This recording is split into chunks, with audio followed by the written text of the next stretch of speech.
शेतकऱ्यांसाठी राज्य सरकारचा मोठा निर्णय। पूरस्थितीमुळे शेतकऱ्यांनी शेतीसाठी घेतलेल्या कर्ज वसुलीला 1 वर्षाची स्थगिती। सहकारी कर्जाचं पुनर्गठन करण्याचे आदेश।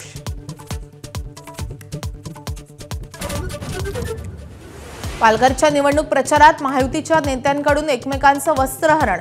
अहंकारामुळे रावणाची लंका जळाली, शिंदेंचा चिमटा। तर लंका जाळतो म्हणणाऱ्यांकडे दुर्लक्ष करा, फडणवीसांचा टोला।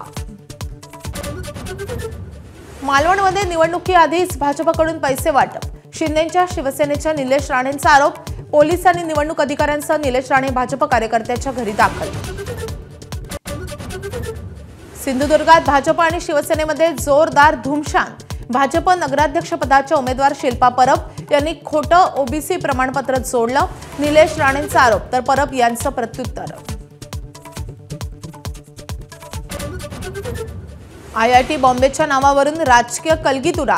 मुंबई गुजरातला जोडण्याचा डाव। ट्विटद्वारे राज ठाकरेंचा आरोप। तर IITचं नाव मुंबई करण्यासाठी केंद्राला प्रस्ताव। मुख्यमंत्र्यांची स्पष्टोक्ती। विद्यार्थ्यांच्या जेवणात आढळली पाल। 28 विद्यार्थ्यांना विषबाधा। संभाजीनगरमधील सामाजिक न्याय विभागाच्या वसतिगृहामधला धक्कादायक प्रकार। ABP माझाचा रियालिटी चेक।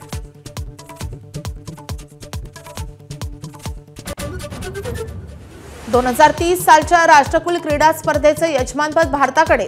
ग्लासगोमधल्या कॉमनवेल्थ स्पोर्ट्सच्या आमसभेमध्ये भारताच्या नावावर शिक्कामोर्तब। अहमदाबादमध्ये भरणार राष्ट्रकुल खेळांचा मेळा। युनेस्कोच्या पॅरिसमधील मुख्यालयामध्ये डॉक्टर बाबासाहेब आंबेडकरांच्या पुतळ्याचं अनावरण। भारतीयांसाठी संविधान दिनाचा आनंद द्विगुणित करणारा क्षण। मुख्यमंत्री देवेंद्र फडणवीस यांचा पुढाकार।